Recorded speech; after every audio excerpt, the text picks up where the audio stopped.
Só relembrando um pouquinho o contexto, irmãos, nós acabamos indo para o livro de Hebreus, porque Hebreus é um livro que, de uma certa forma, cita, né? Hebreus e Coríntios cita especificamente essa situação que a gente está vendo em Números. Então, a nossa tese é que Hebreus e Coríntios nos ajudam a interpretar o livro de Números. Então, por isso, a gente vai gastar um tempo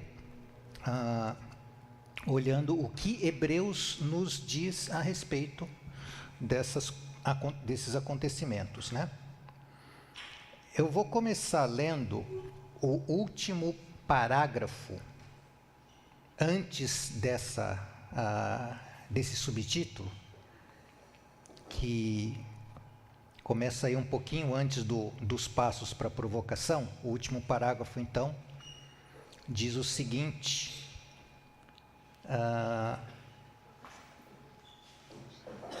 deixa eu só esperar o Cambé, o nosso amado irmão Cambé.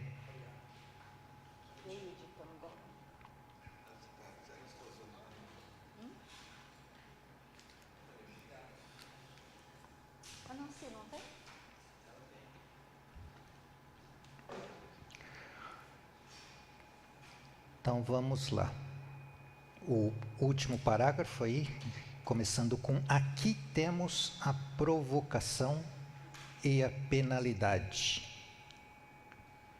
Então, acho que podia diminuir um pouquinho lá, que está dando uma microfoniazinha.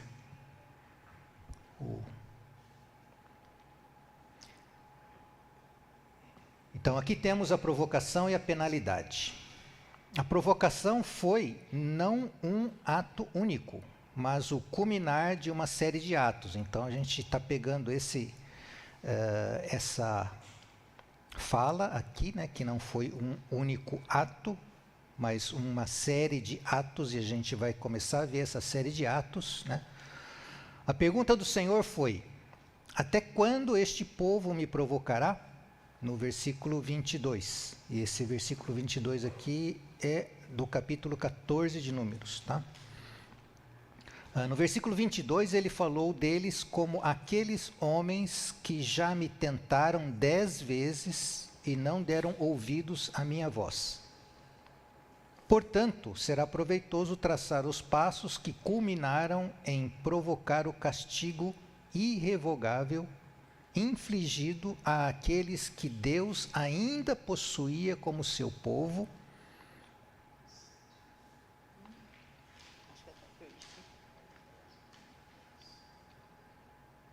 Vamos lá, peraí, só... Não, achou? Tá certo? Então, aqueles que ainda eram o seu povo, né, e sobre quem ele ainda continuou a vigiar no deserto, onde foram condenados a permanecer. Se tivermos o cuidado de evitar o primeiro passo da provocação, não incorreremos na indignação, né, a indignação do Senhor para com o seu povo, né?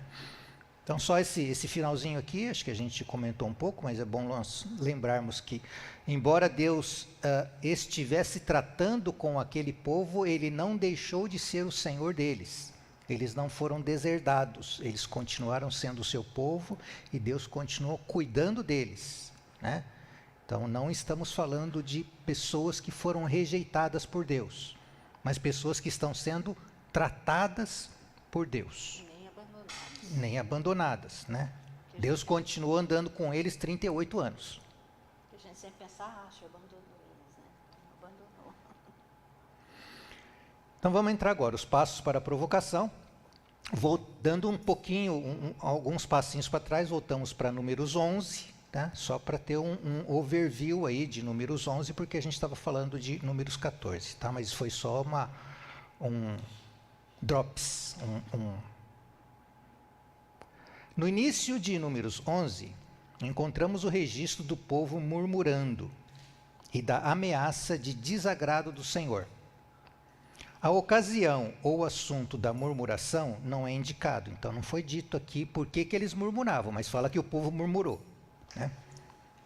Qualquer murmuração, portanto, sobre os incidentes da nossa peregrinação, pode ser o ponto de partida que nos afasta do Deus vivo.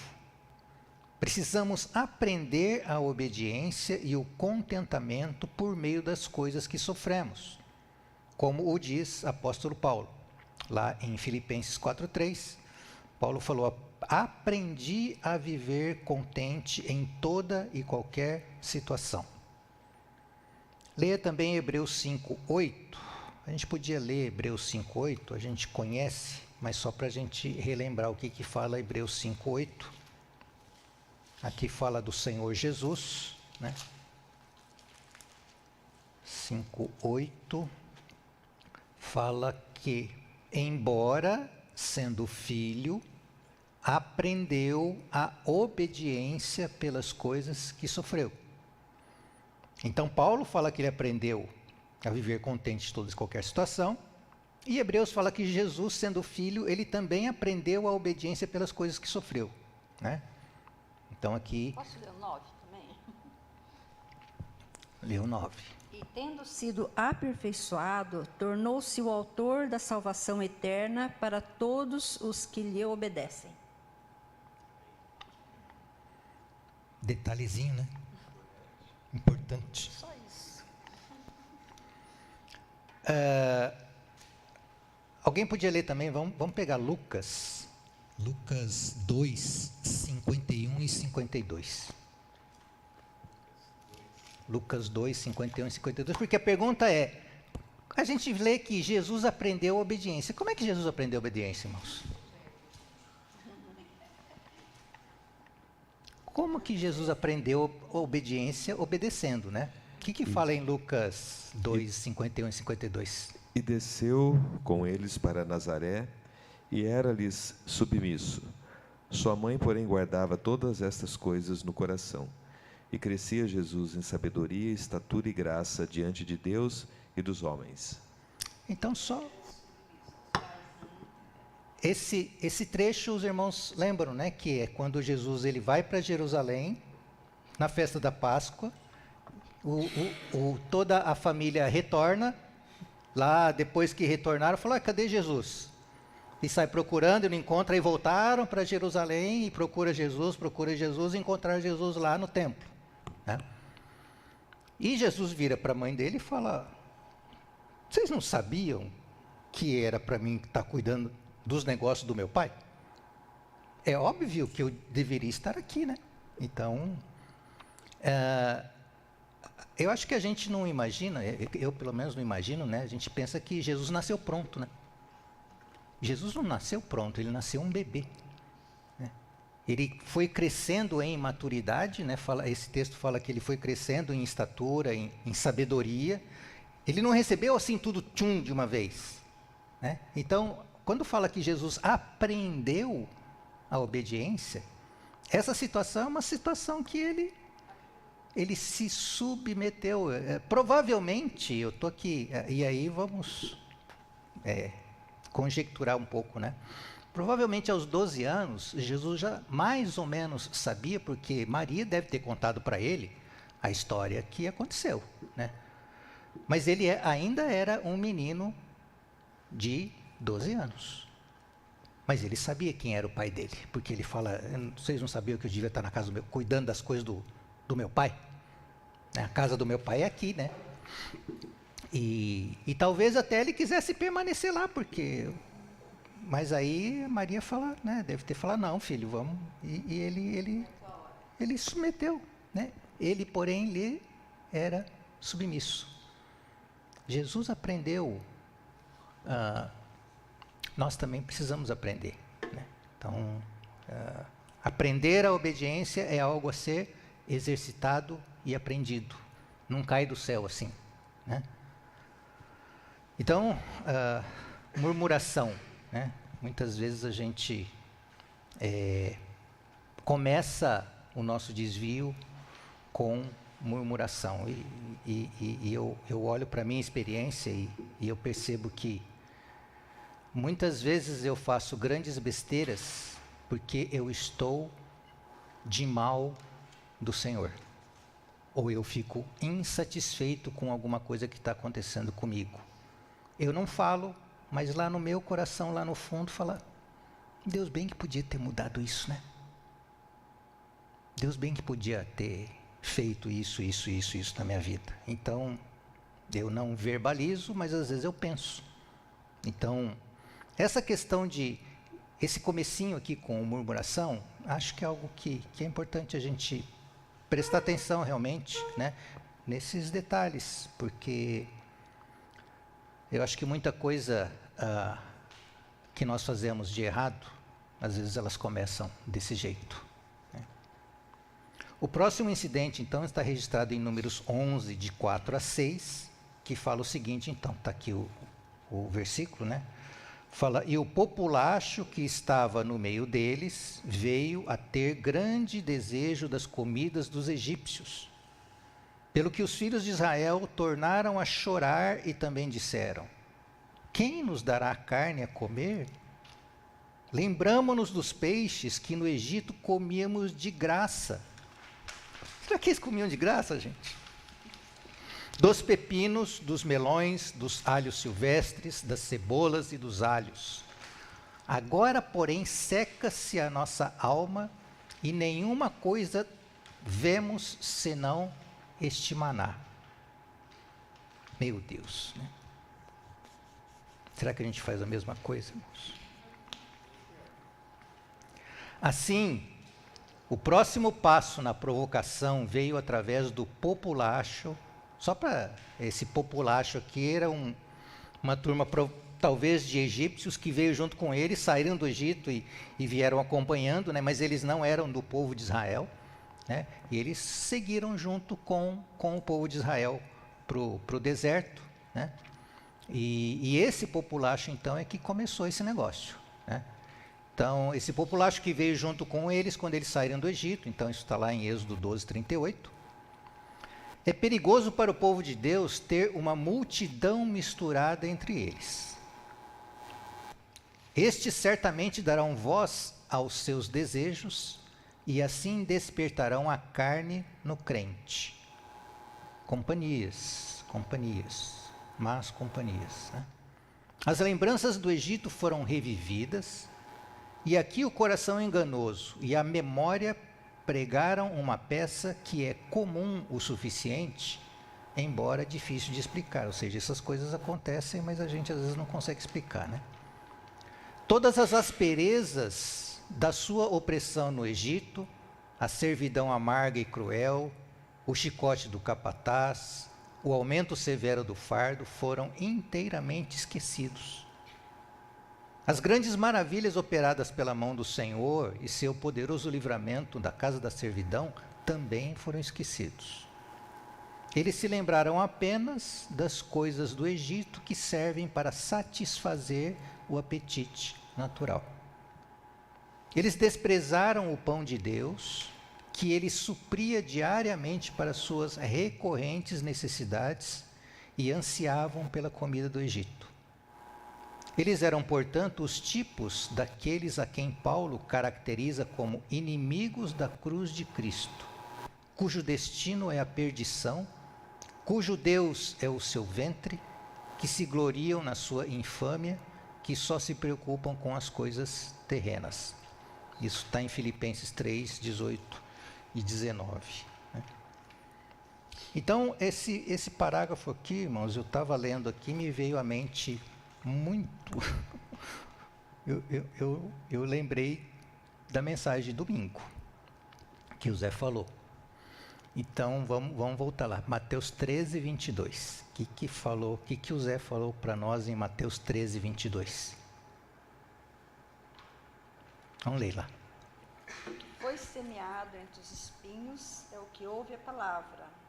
Porém, os cuidados do mundo e a fascinação das riquezas sufocam a palavra e fica infrutífera. Então, só... Assim, às vezes a gente fala, puxa, como que o povo de Israel foi tão infiel, foi tão, né? E eu lembrei um pouco desse versículo porque às vezes nós somos assim, a gente fica, a palavra de Deus que é semeada em nós, ela fica sufocada pelos cuidados do mundo. A fascinação pelas riquezas, os prazeres que o mundo nos dá, né? Que às vezes os nossos vizinhos manifestam, né? E comem, e bebem, e às vezes até contam para nós, e a gente fica, puxa, eu queria comer também, né? Eu quero me alimentar das mesmas coisas que eles se alimentam. Eu tenho uma invejazinha, né? E isso sufoca a palavra que é semeada a nós. Então, talvez numa menor proporção, né? Isso pode acontecer conosco, né? Então, esse incidente aqui talvez não esteja tão longe da nossa própria experiência, né? Aí, continuando, fala do maná, né? Porque eles falaram, nenhuma coisa vemos senão este maná, né? O maná que Deus forneceu ao seu povo no deserto representa a palavra de Deus que o seu povo tem agora o privilégio de se alimentar, para que sejam alimentados com as palavras da fé. 1 Timóteo 4,6. Com isso podemos aprender que é um assunto muito sério menosprezar a palavra de Deus. Fazer assim é negligenciar o alimento espiritual apropriado que Deus, em sua bondade, forneceu a fim de podermos ser nutridos e fortalecidos para suportar as provações do caminho. A aversão a alimentar-se da palavra é uma reclamação comum entre os cristãos, particularmente entre os que têm comunhão com a multidão mista da cristandade, que não tem nenhum gosto pelo pão da vida. Tomemos nota cuidadosa disso e que não permitamos nem que os hábitos de nossos vizinhos, nem a pressão das coisas sobre nós, nos desviem da leitura diária, deliberada e meditativa da palavra de Deus. A atenção regular a esse importante assunto contribuirá muito para nos habilitar a superar as severas provações que certamente estarão em nosso caminho. Os assuntos que diariamente são devorados pelas pessoas do mundo e pela multidão mista são totalmente inadequados para o povo de Deus. Entenda-se hoje como tudo que é devorado nas mídias sociais. Eles são não somente esses ensinamentos, né, ou esses assuntos, eles são não somente completamente vazios de nutrição espiritual, como também viciam o gosto. Quem que não se vicia em mídias sociais? Grande parte da literatura religiosa dessa época não é melhor e parte dela é ainda pior. A tentativa de tornar as coisas espirituais palatáveis por meio de expedientes artísticos e literários é certa evidência de um estado de declínio espiritual que pode terminar em apostasia. Está descrito sobre os israelitas que submeteram o maná a expedientes culinários para torná-lo mais saboroso, não consumindo-o no estado em que Deus o deu a eles. Fala então Números 11:8, assim, pois o povo andou e o ajuntou, e o moeu em moinhos, ou batia-o no pilão, e cozia-o em assadeiras, e dele fazia bolos. Mas isso não os satisfez, pois eventualmente eles chegaram ao ponto de dizer: nossa alma está enfastiada desse pão. Números 21:5. Além disso, deve ser lembrado que nenhuma literatura, por mais espiritual que seja, pode substituir a palavra de Deus. Desprezar a provisão que o Senhor fez para o seu povo é desprezar o próprio Senhor.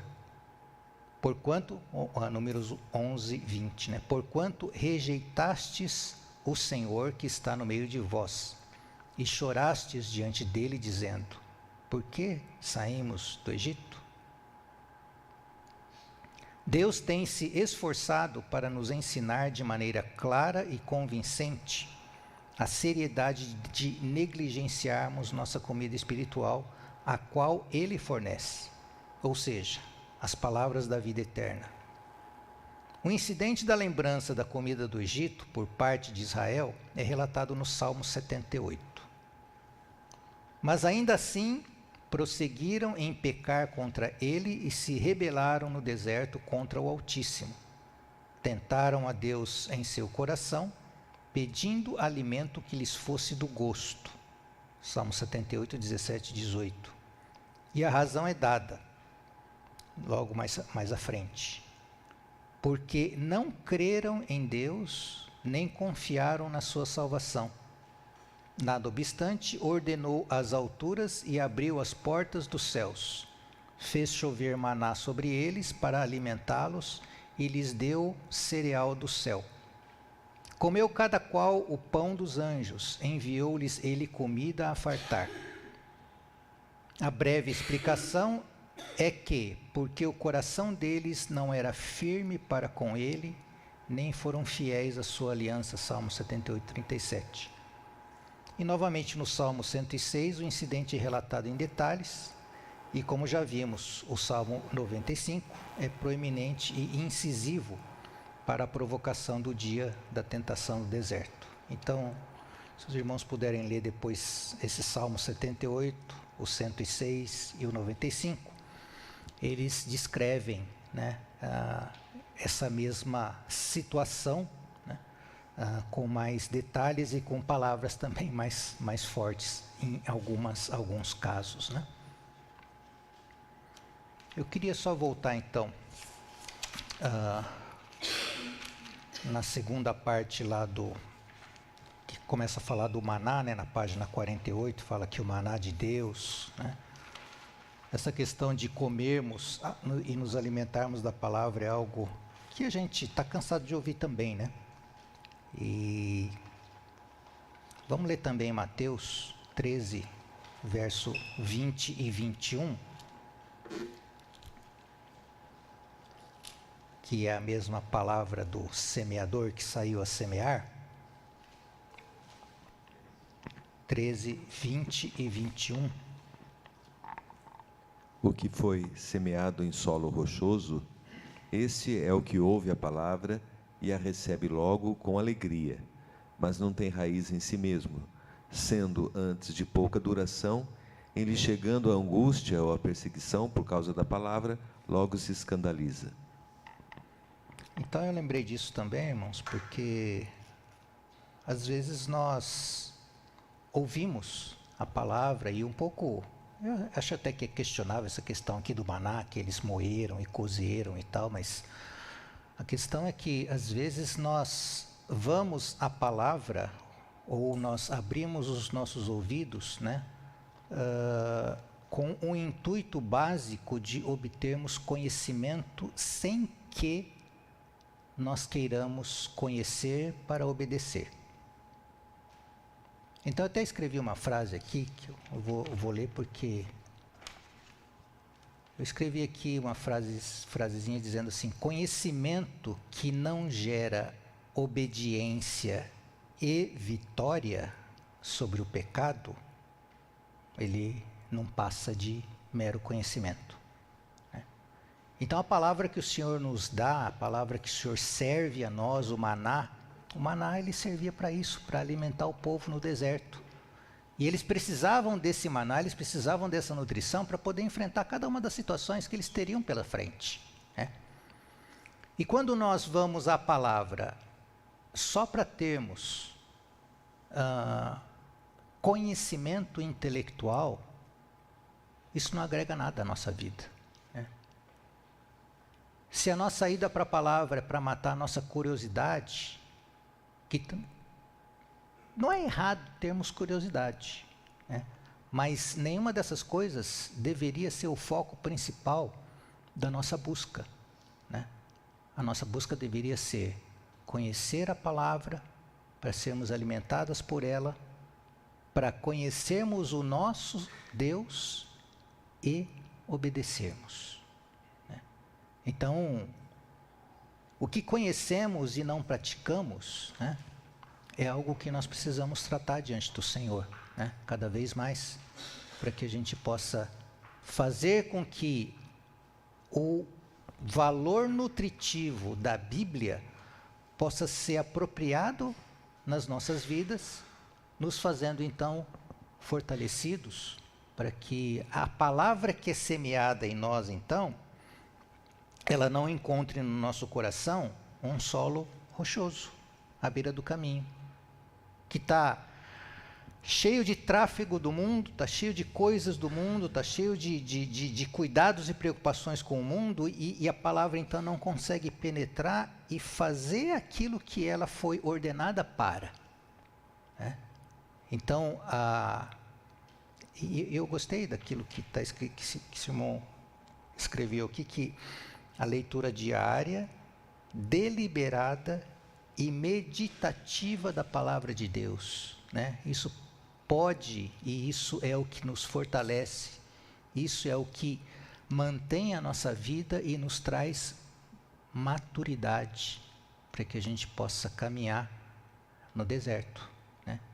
Então, são com essas coisas que a gente precisa gastar o nosso tempo, e é com esse coração que a gente precisa comparecer diante do Senhor, para que essa experiência, né, possa ser presente na nossa vida. Então, é isso.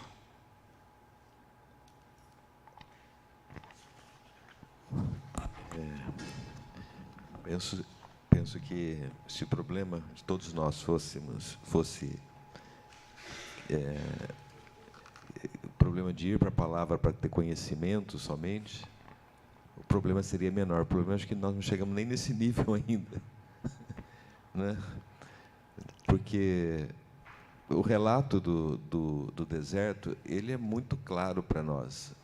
Para mim, a figura ela é muito clara, né? O nosso caminhar, o caminhar do povo de Israel no deserto, representa o nosso caminhar na nossa vida, que, por princípio, não é fácil. Caminhar no deserto não é uma tarefa fácil, não é algo confortável. Então, eles estavam sempre sujeitos a ataques de inimigos, de animais, do clima, da questão da alimentação. Então, essa é a nossa rotina, esse é o nosso viver diário. Mas o ponto que me chama a atenção aqui é realmente a murmuração. É de a gente esquecer que nós estamos nesse deserto, nesse caminhar, sob o governo e orientação de Deus. Esse é o problema. Porque se nós olhamos para se nós estivéssemos lá, né? Olhássemos para aquela nuvem, aquela coluna de fogo na noite, e aquela nuvem durante o dia, isso por si só já deveria ser suficiente para nós nos lembrarmos quem somos nós, quem eram eles, não é? Então, de certa forma, nós temos também o Senhor cuidando de nós. E a preocupação realmente é essa murmuração que fez esse povo se lembrar do tempo da escravidão. Então, foi muito mais para trás, né? E isso para nós tem uma figura muito forte, né, de nós realmente desejarmos as comidas do mundo, né, que o mundo oferece, e aquelas que nós já comemos e nós sabemos o sabor que tem. Então, isso é um problema. Então, o primeiro passo é a questão da murmuração, de nós não entendermos que nós estamos sob o cuidado de Deus e entrar num processo, num caminho de murmuração. E aí nós vemos aí realmente o descontentamento do Senhor, ele é evidente. Eu falei, pera lá, vocês não estão vendo o que eu estou fazendo?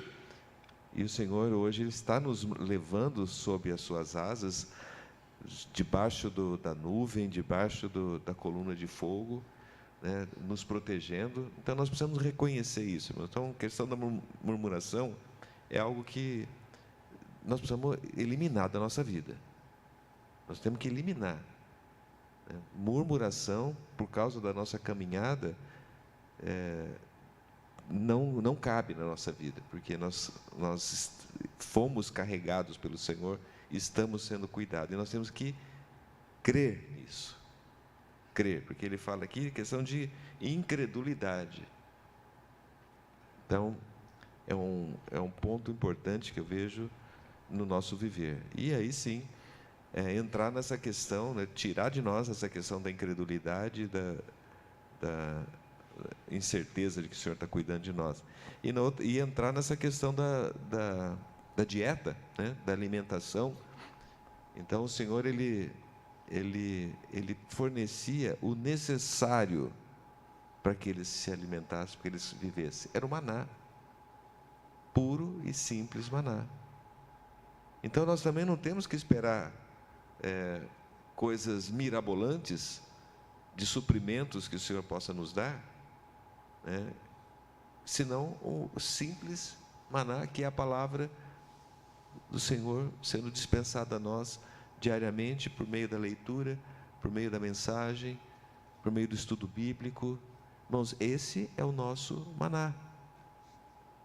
É disso que nós precisamos.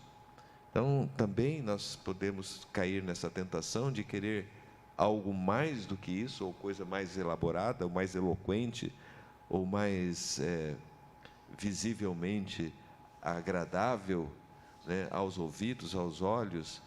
Mas o Senhor, Ele é simples, irmãos. O Senhor está falando para nós todos os dias. Pela manhã, o maná estava lá. Ele tinha que ir lá, colher o maná, comer o maná. E não vai guardar para amanhã, porque amanhã tem bicho. Amanhã tem que pegar de novo. Não dá para armazenar, não dá para pôr no freezer. Tentaram fazer os bolos aí, talvez tenha ficado um pouco mais saboroso, mas mesmo assim não dava para guardar.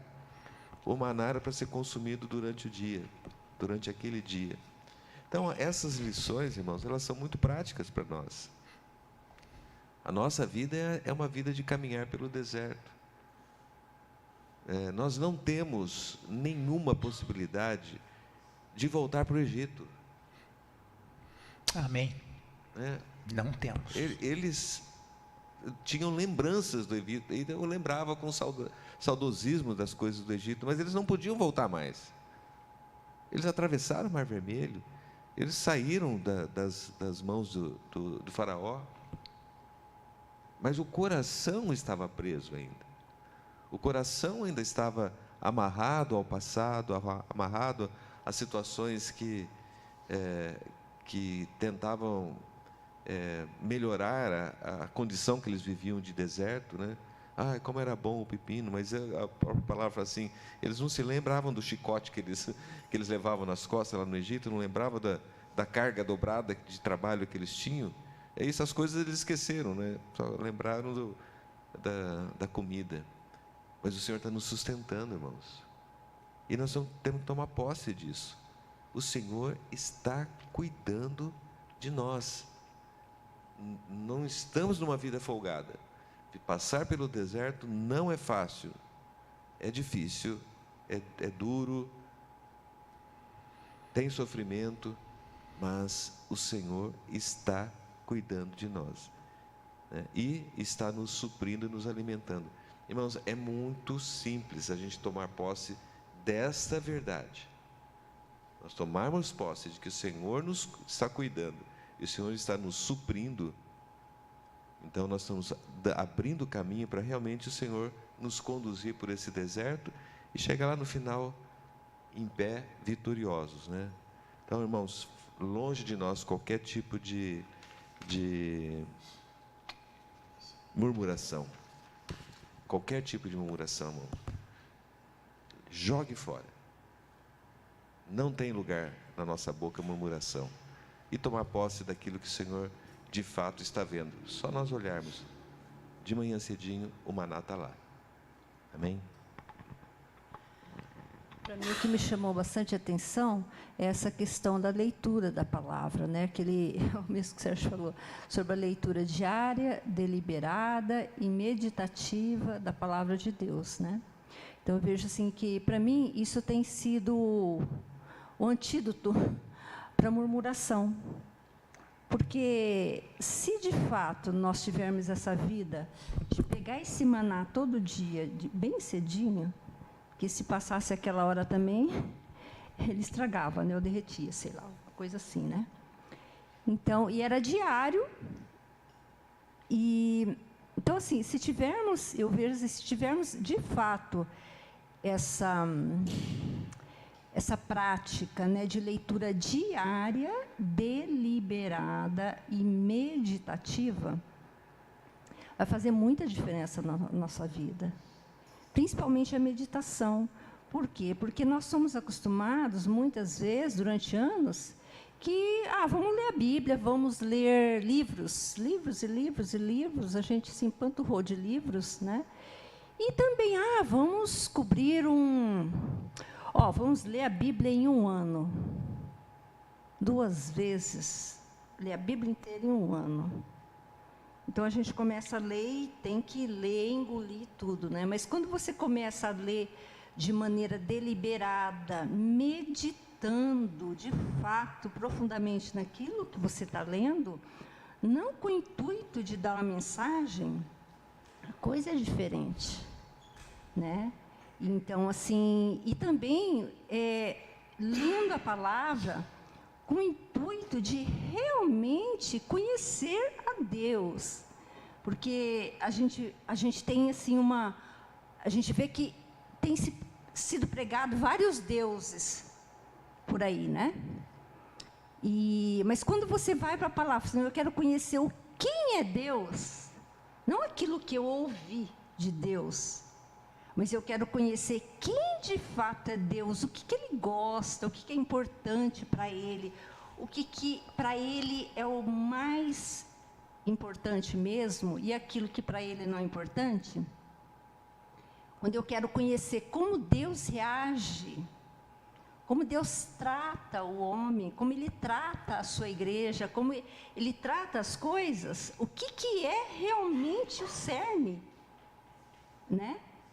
Aí, realmente, você é alimentado pela palavra. Porque, então, aí não é mais conhecimento por conhecer, mas é conhecimento para você conhecer quem de fato é o seu Deus. Então, por exemplo, eu por conhecer o Sérgio, eu vivo com ele o dia todo, né?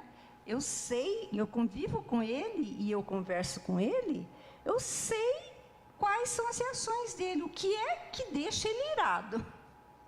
Então, no caso aqui, também, eu acho que é a palavra, né? A palavra de Deus, não são pessoas que estão me falando quem é esse Deus, mas eu estou lendo na palavra, Deus está me dizendo, olha, eu sou assim e eu reajo assim.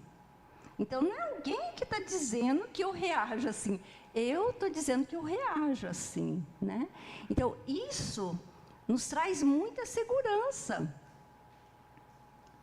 porque eu estou, a cada dia mais, tentando conhecer esse Deus. É claro que Deus, nós vamos passar a eternidade conhecendo a Deus, né? Mas, assim, quando a gente vai para a palavra, não com o intuito de conhecimento apenas, mas conhecimento para se relacionar com Ele é diferente, né? Então, assim, eu vejo que, para mim, essa questão da murmuração, eu acho que o antídoto realmente é a leitura da palavra. E é essa palavra diária, deliberada e meditativa, né? Não aquela palavra que você engole. Eu venho na reunião, ouço o irmão falar, eu engulo aquela palavra e depois eu não penso mais nela, né? Eu não penso mais nela, eu não vou para a palavra para ver se aquilo realmente é assim, né? Então, para mim, tem sido muito gostoso ler a palavra e estar meditando nela.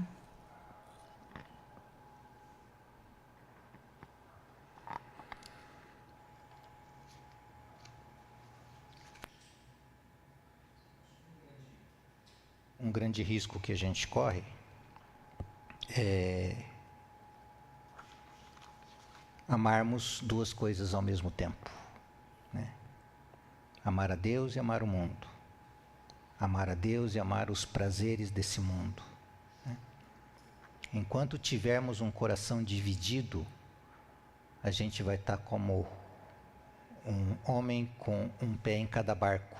E não dá para caminhar assim, né? E a questão de fé que o Elcio falou um pouco, né?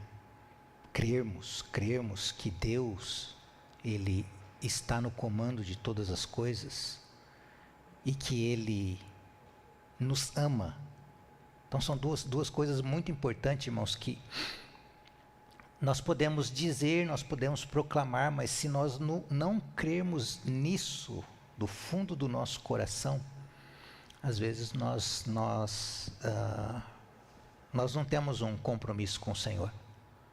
Amar a Deus de todo o nosso coração, de toda a nossa alma, de todo o nosso entendimento, saber que Ele tem o melhor para nós, que Ele é poderoso, que Ele é o Senhor da minha vida, e que eu posso não entender, irmãos. Tem tantas coisas que às vezes a gente olha para a nossa vida e a gente não entende, mas a fé não anda no terreno do entendimento, nesse sentido, de explicação, né? A fé anda no terreno de olhar para o Senhor e crer nele, né? Então, essa questão, né, o deserto, ele serve para testar onde está o nosso coração, para mostrar para nós aquilo que a gente ama, mostrar para nós aquilo que nós damos valor e que Deus quer eliminar essas coisas da nossa vida. Então, nós precisamos do deserto, irmãos. Se nós não precisássemos do deserto, Deus não nos faria passar por ele. Nós só vamos chegar em Canaã passando pelo deserto. E eu sempre falo, eu não estou pregando aqui sofrimento por sofrimento. Mas Hebreus falou que Jesus aprendeu a obediência pelas coisas que sofreu. Se Jesus aprendeu a obediência pelas coisas que sofreu, quanto mais nós precisamos passar por dificuldades, para que as dificuldades manifestem a nós o nosso coração.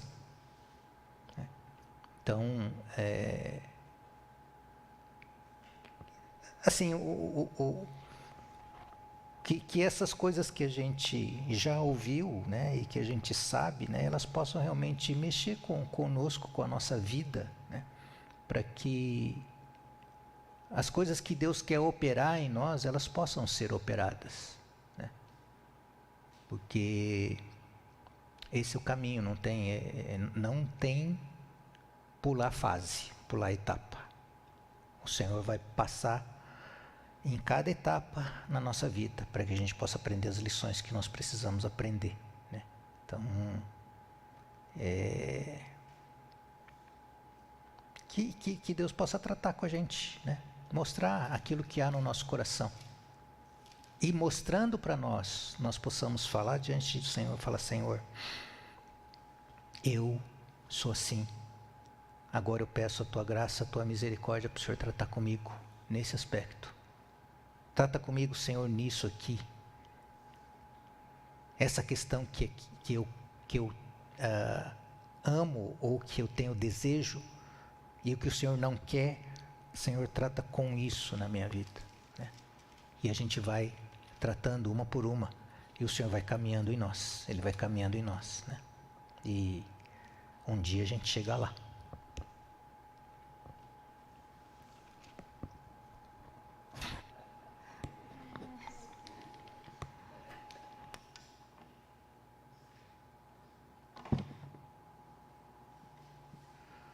Bom, irmãos, rendeu, né? A lição é curtinha, mas eu acho que ela é séria. E a gente vai encerrando por hoje aqui nosso estudo.